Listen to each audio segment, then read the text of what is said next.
मेरा नाम कार्ला है। हम दोनों ने बॉयफ्रेंड गर्लफ्रेंड से अपने सफर की शुरुआत की और फिर पति पत्नी बन गए, पर उनका एक काला सच दुनिया को झकझोर कर रख देता है। टोरंटो की रहने वाली कार्ला के बारे में, जिसने पति के साथ मिलकर कई युवतियों का रेप किया और 3 की हत्या भी कर दी, उनमें उसकी बहन भी शामिल थी। कार्ला का जन्म 1970 में हुआ था। उसे जानवरों से बहुत प्यार था, इसलिए वो जानवरों की क्लिनिक में काम करने लगी थी। एक बार वो काम के सिलसिले में कहीं गई थी। उस वक्त उसकी उम्र 17 साल थी। तभी उसकी मुलाकात 23 साल के लड़के से हुई। दोनों को देखते ही देखते प्यार हो गया और वो ऐसे संबंध में बंध गए जिसमें लड़का को खुशी मिलती थी जब वो कार्ला को अन्याय देता था। इस तरह वो कार्ला का मास्टर बन गया था और बहन को बनाया बॉयफ्रेंड के हवस का शिकार।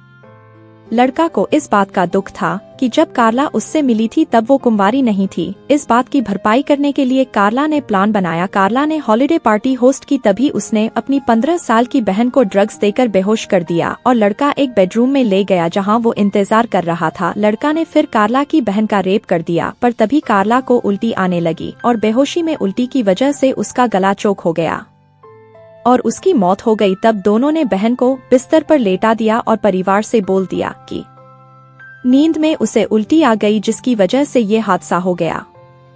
बहन की मौत के 6 महीने बाद ही दोनों ने शादी कर ली। कार्ला ने लड़का से वादा किया कि वो उसके लिए कुंवारी लड़कियां लेकर आएगी जिससे वो अपनी हवस को शांत कर सके। एक काम करने वाली 15 साल की लड़की को अपने घर दावत पर बुलाया, उसे भी नशे की दवाई देकर बेहोश कर दिया और फिर कार्ला ने उसे भी पति के सामने पेश किया। पर उससे पहले कार्ला ने खुद जेन डो का रेप किया। युवती की जान बच गई, पर वो इतनी ज्यादा नशे में थी कि उसे याद ही नहीं था कि उसके साथ क्या हुआ।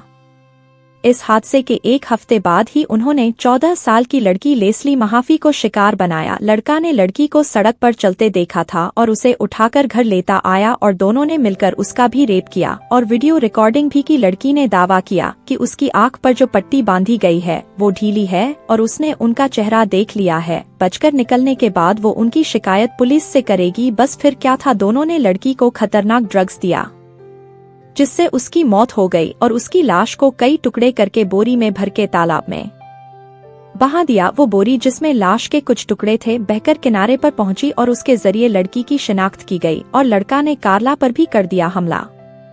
क्रिस्टीन फ्रेंच नाम की 15 वर्षीय लड़की के साथ भी ऐसा ही किया, मतलब उसका रेप किया, वीडियो रिकॉर्डिंग की और फिर हत्या करके लाश को ठिकाने पर लगाया कि उसकी ये राज किसी के सामने ना खुले। और लड़का ने अपनी ही पत्नी कार्ला के ऊपर फ्लैशलाइट से हमला किया जिससे उसको काफी चोट लगी थी और उसे अस्पताल में भर्ती करवाना पड़ गया था। उसने सबसे बोला कि उसका एक्सीडेंट हो गया था, पर परिवार के लोग समझ गए कि वो एक्सीडेंट का मामला नहीं है बल्कि कुछ और ही है। पता चलने के बाद कार्ला को मिली सिर्फ 12 साल की सजा और हत्यारों बलात्कारियों की खोज जारी थी। पुलिस की छानबीन उन्हें लड़का तक ले गई और जब कार्ला को एहसास हुआ कि वो फंसने वाली है तो उसने अपने अंकल को लड़का का सच बता दिया। उसने ये भी बताया कि लड़का मुझे भी खूब मारता पीटता था और कभी कभी उसने भी मजबूरी में इन जुर्मों में उसका साथ दिया था और दोनों को गिरफ्तार कर लिया गया। कार्ला पुलिस की गवाह बन गई थी इतने घिनौने अपराध में जहाँ लड़का को उम्रकैद की सजा मिली, वहीं कार्ला को सिर्फ 12 साल की कैद हुई जब वो आजाद हो गई, पर लोगों ने उसे माफ नहीं किया। लोगों के तानों से तंग आकर उसने शादी कर ली और अपना नाम बदलकर लिया ने टेल रख लिया। अब उसके बच्चे भी हैं और वो कम्युनिटी वर्क भी करती है। दोस्तों, उम्मीद करती हूँ आपको हमारी कहानी पसंद आई होगी। कहानी पसंद आई है तो वीडियो को लाइक करें और चैनल पर नए हैं तो चैनल को सब्सक्राइब करें और नोटिफिकेशन बेल को जरूर दबाएं ताकि अगली अपडेट सबसे पहले आपको मिले।